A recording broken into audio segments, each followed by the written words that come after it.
Este tema, como bien lo habló el colega que nos visita aquí, es un tema muy particular porque en realidad todos los casos son muy diferentes. A mí me gustaría hacer primero que todo una salvedad en cuanto a la explicación de cómo se cobraba que explicaba Hernán. Él explicó el procedimiento desde un punto de vista cuando los equipos no son los que están cobrando. En mi caso, yo soy el encargado del sistema de transferencias internacionales de un equipo de fútbol acá en Costa Rica. Eso lo que provoca es que yo tenga acceso a la información de primera mano. Yo puedo buscar a los equipos alrededor del mundo, puedo hablar con ellos mediante un chat privado que tenemos y donde todas las conversaciones van quedando registradas y todo lo que nosotros hacemos va quedando registrado. Basándonos en eso, nosotros en el mismo sistema tenemos la modalidad de poder cobrar los derechos de formación y los derechos de solidaridad siguiendo un proceso muy parecido y como bien lo explicó Hernán, donde tenemos básicamente que formar todo lo que es un expediente del jugador. Cuando hablamos de expediente del jugador, lo que estamos haciendo es básicamente recabando toda la prueba de que ese jugador en algún momento pasó por nuestro equipo. Por eso, anteriormente, se explicaba que es tan importante que los equipos cuenten con boletas de inscripción, que cuenten incluso con fotografías, desde mi perspectiva y de la experiencia que tengo, que cuenten con las listas de registro de cuando los jugadores estuvieron con ellos, para eventualmente poder hacer este expediente y enviarlo y subirlo y cargarlo al sistema de FIFA. Todo este procedimiento que le llega a la gente encargada de no solo del sistema, sino también del área de integridad, porque revisan a ver si uno está inventando, por decir así, un proceso, y todo esto nuevamente se lo comunican al equipo donde uno está cobrando ese dinero al que supuestamente no tiene derecho, y entonces inicia todo un proceso que es de contestación, de defensa, de pruebas en contrario, que lleva al final a la resolución de decir, bueno, el equipo de Costa Rica tiene derecho a cobrar esos derechos de formación y el equipo en el exterior debe cancelarlos. Quería hacer esa explicación porque si usted no es equipo de fútbol, entonces tiene que pagar, por ejemplo, las cauciones que anteriormente se vieron aquí, de $1,000, perdón, de 1,000 francos suizos, de 5,500 francos suizos. Entonces, para los equipos, por decirlo así, es un poco más fácil porque las cosas se nos facilitan en cuanto a comunicación, en cuanto a esto. También interfiere mucho el hecho de que muchas veces las personas particulares no se enteran de traspasos de los jugadores. Por medio del sistema nosotros tenemos una alerta, son alertas que se tienen que pagar, tienen un monto económico, para los equipos donde nos dicen, ok, por ejemplo, Keylor Navas se movió del Real Madrid a tal lado. Entonces le llega la alerta y le indica a usted, bueno, se pagó un fee o un dinero por esta transacción o no se pagó. Entonces, dependiendo de eso también nosotros sabemos si vamos a poder empezar a activar todo lo que es el proceso, ya sea de derechos de formación o de derechos de solidaridad. Terminado esta breve explicación, como bien lo explica Amado, el proceso de cobro de un equipo, pongámoslo en este término, básicamente lo voy a reseñar con un equipo, una escuela de fútbol que es aficionada, porque en realidad son los casos más prácticos para poder entender esta materia. En el caso de Keylor Navas, Keylor estuvo en un equipo que se llamaba Pedregoso. Yo creo que todo el mundo lo conoce porque ha sido un caso tal vez mucho más reconocido a nivel nacional. Estuvo en Pedregoso 3 años. Después pasó a Saprissa y de Saprissa se fue para el exterior. Bueno, como vimos hace aproximadamente año y medio, Keylor iba a pasar al Manchester United. Voy a empezar por los derechos de solidaridad. En ese momento en que Keylor está montado en el avión y que no se da la correlación en el sistema que hablaba ahora el colega, en ese momento, al no entrar en tiempo y forma de la ventana de transferencia internacional, resulta que Keylor no se puede ir.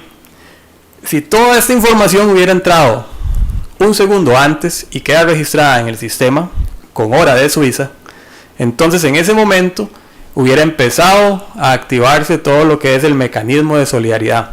¿Qué quiero decir con esto? Bueno, que todos los equipos que estuvieron involucrados en la formación de Keylor hubieran podido cobrar un interés económico a favor de ellos por este mismo derecho que estableció FIFA hace unos años atrás para ayudar a los equipos más débiles de las relaciones en cuanto a equipos de fútbol.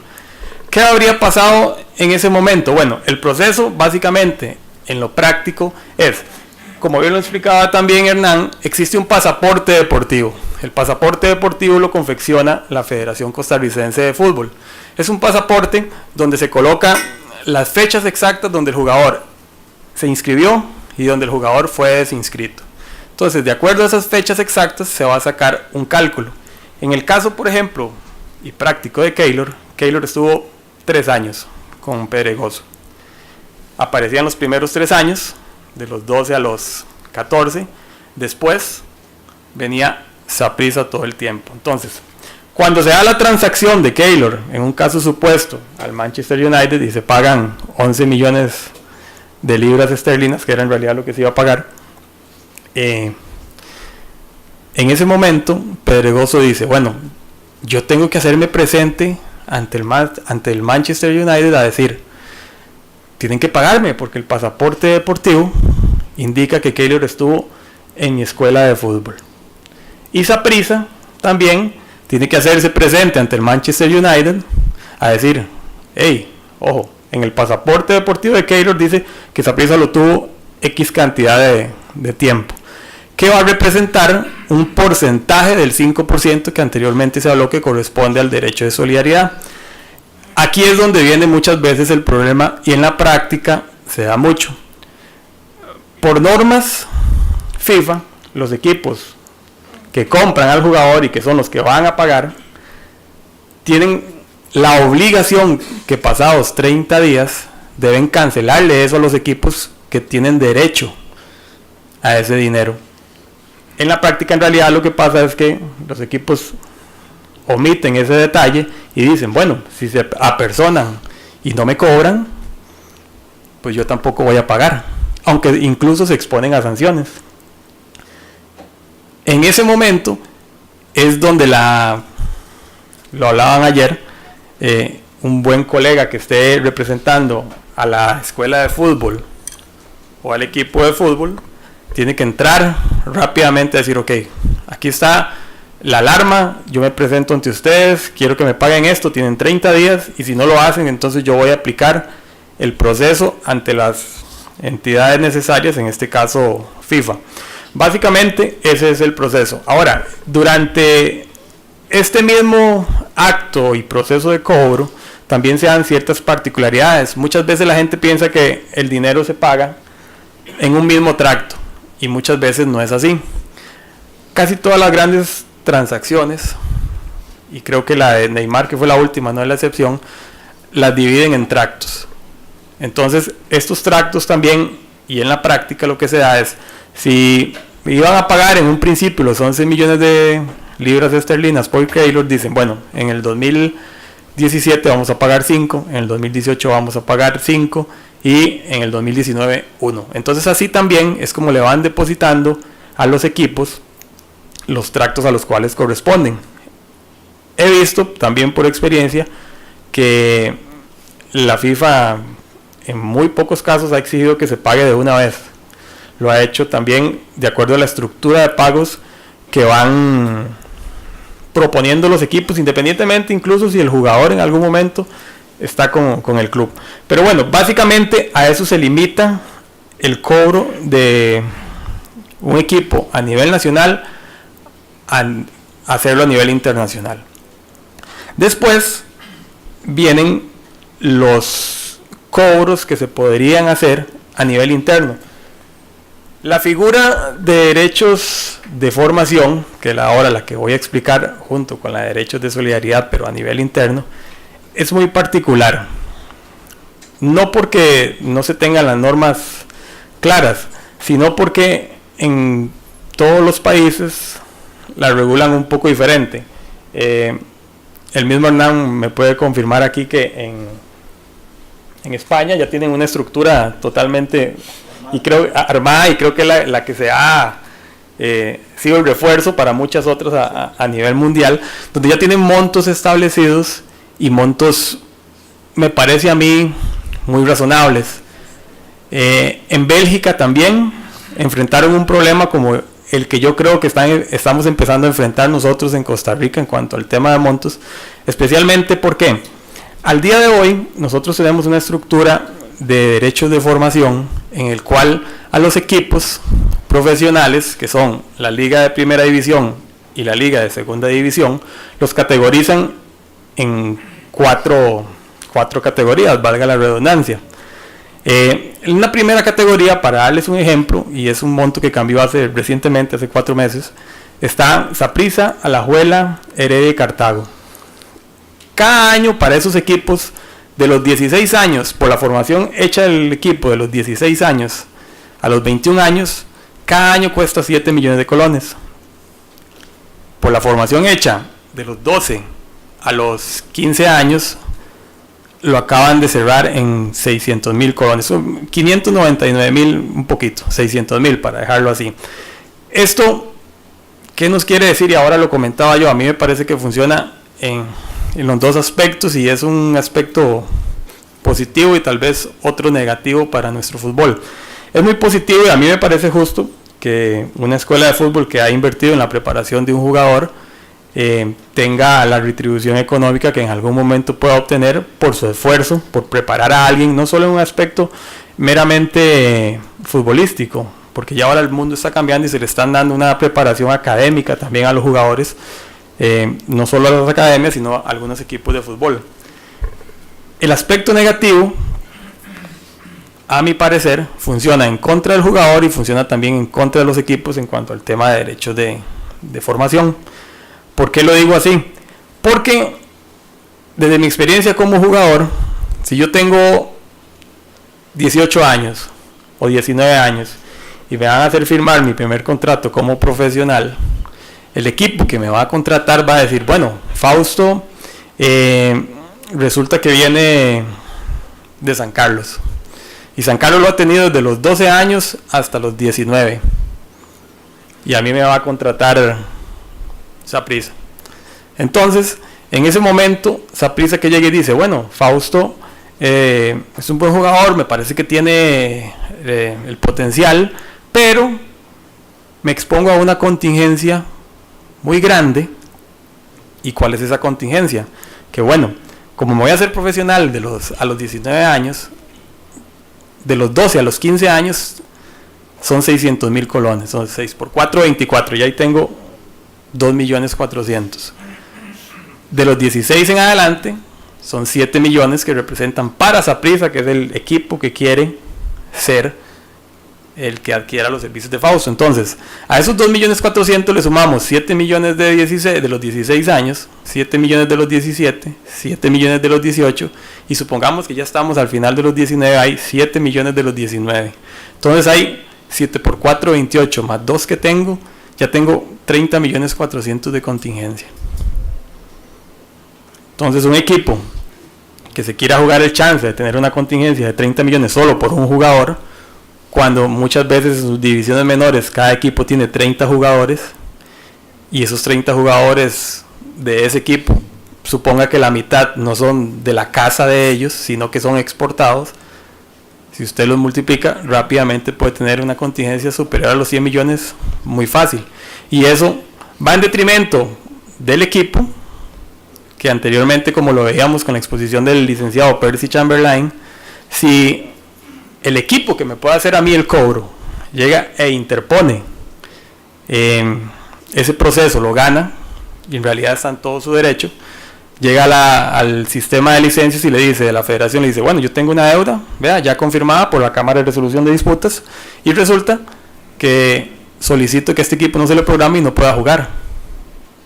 Entonces, desde ahí, si lo pensamos, un equipo grande y cualquier equipo que tenga la contingencia que sea a razón de su categoría, va a decir, no, yo este jugador no lo voy a adquirir, no va a jugar conmigo, y el jugador al final de cuentas es el que se ve afectado porque una posibilidad de mucho talento que podamos tener, no va a surgir al ámbito nacional por un tema de estos.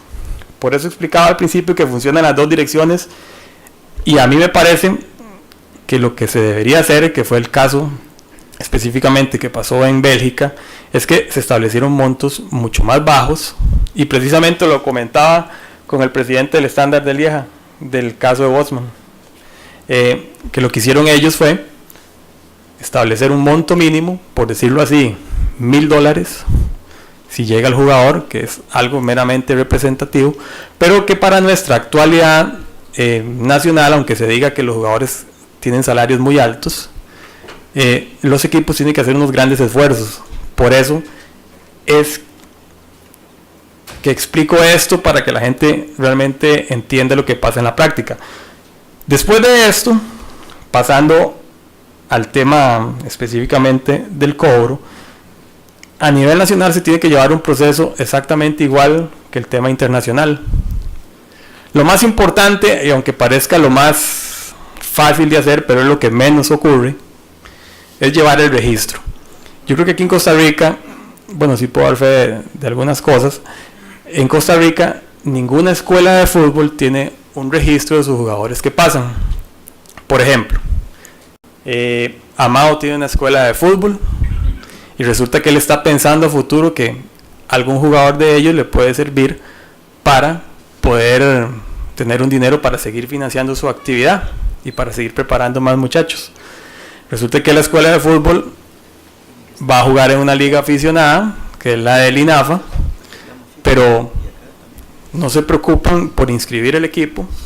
Bueno, no es que no se preocupan, sino que para jugar en INAFA el requisito es estar inscrito en esta liga. Desde ahí, o más bien lo que quiero decir es que los equipos tienen que preocupar por participar en ligas aficionadas, están inscritos, pero no solo atenerse a eso, porque la liga aficionada hasta el momento es la que para mí tiene el mejor registro de jugadores a nivel nacional, de quién estuvo en qué equipos, y son una cantidad impresionante, son muy exactos.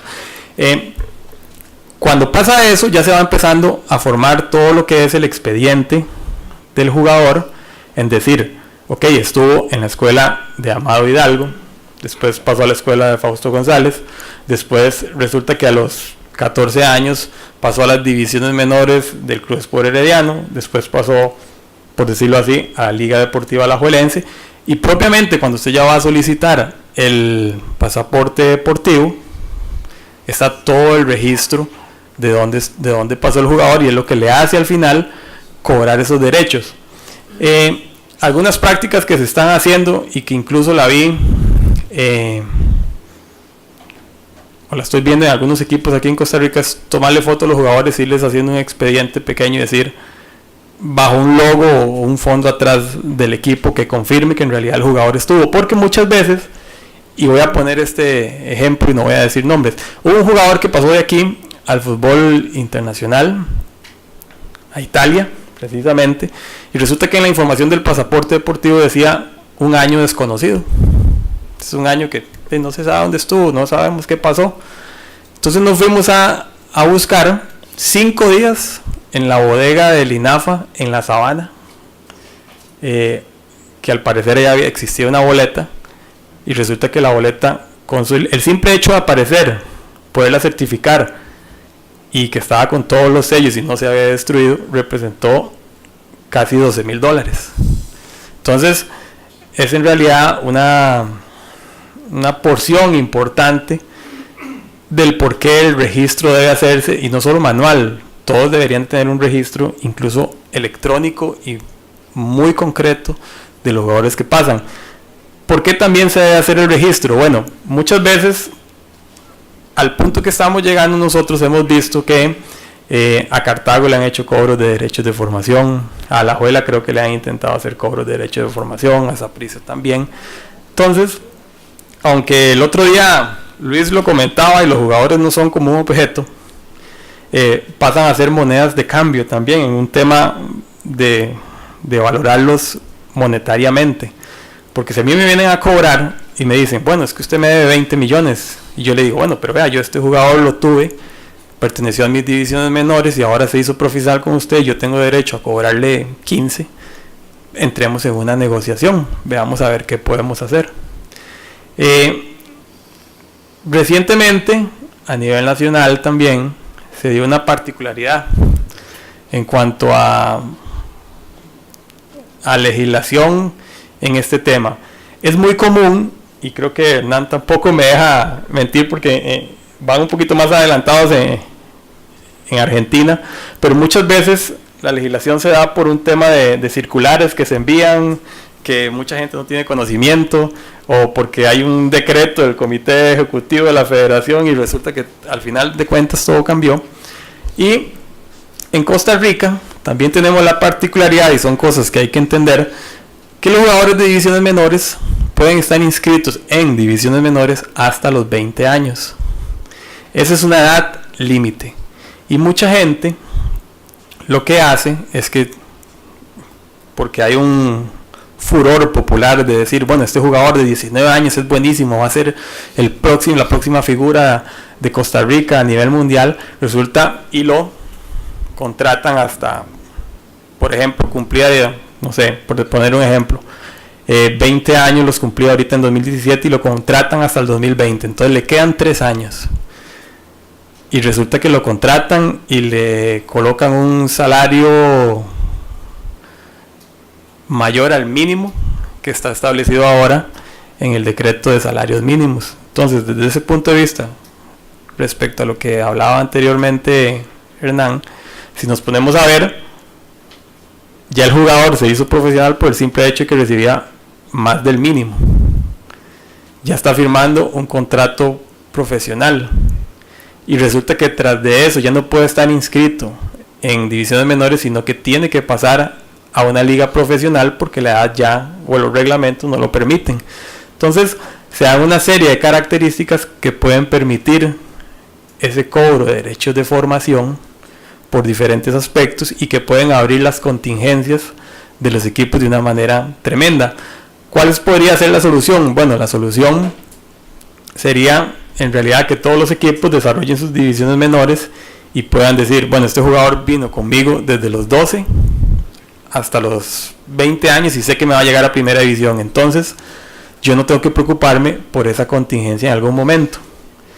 El otro día estaba sacando unos números y ayer que Amado en la noche me pidió que hablara un poco sobre eso, complementara sobre este tema, me quedé en la noche pensando y sacando cálculos, y un equipo que tenga de segunda división, no lo hice ni con un equipo de primera, un equipo de segunda división que tenga 3 equipos, U20, 17 o 15, con 30 jugadores cada uno, si hay una rotación más o menos de 1 año y medio de jugadores, entran, vienen y salen, podría llegar a tener incluso una contingencia a futuro de unos 450 millones de colones.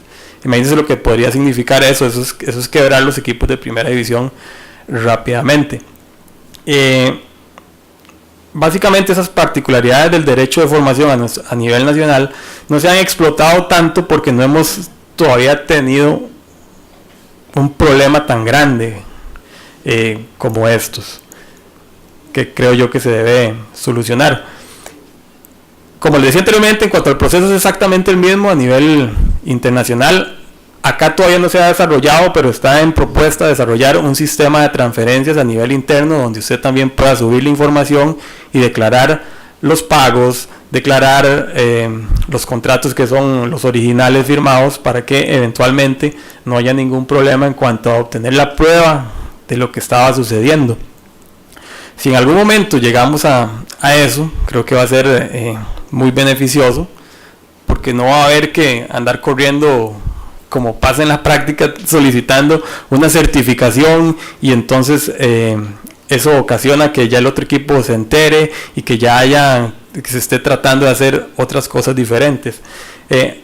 A mí me parece que es un tema complicado, difícil, que a nivel internacional es mucho más fácil y nos funciona, como repetí al principio, muy bien, porque lo vemos en función de recibir dinero, nada más. Y los abogados que se puedan dedicar también a cobrar esto, o si uno se dedica también es muy positivo, porque hay una ganancia para el equipo, hay una ganancia para el letrado también, pero también porque tengo la visión desde el otro lado, sé que es un problema íntegramente muy complicado para no tenerlo muy en cuenta a la hora de organizarlo, porque realmente pues puede ser un tema escabroso. No quería yo extenderme mucho en esto porque Hernán lo explicó muy bien, funciona exactamente igual a nivel internacional que a nivel nacional, con pequeñas variaciones, y más bien creo que la gente siempre tiene muchas dudas en este tema, por lo que la experiencia me ha dicho en cuanto a estas charlas, y si lo tienen a bien, preguntarnos cualquier tema que a veces es más enriquecedor.